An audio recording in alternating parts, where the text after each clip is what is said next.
You know, I was out riding this little horse today with several people out at Lahitas Equestrian Center and Ranch. Beautiful place, West Texas. And this little project horse that we've got here,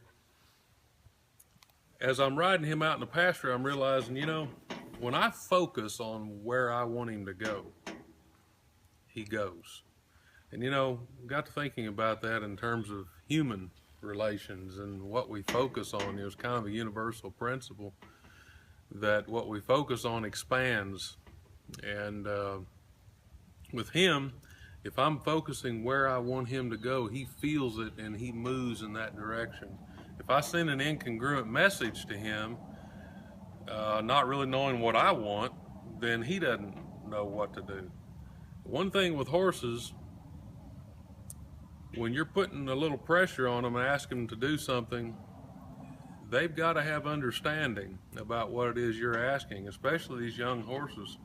That's one of the biggest things that the biggest obstacles that we have is trying to get one of these little boogers to understand what you're asking them. So you have to do certain things to create understanding, because when you put pressure on them, which is the asking part, and you're sending an incongruent message, you're not clear about what you want, for a horse or people, either one, confusion under pressure creates a storm on a horse. And so part of my job in training this little guy is to not only create understanding, but I want to get him to think.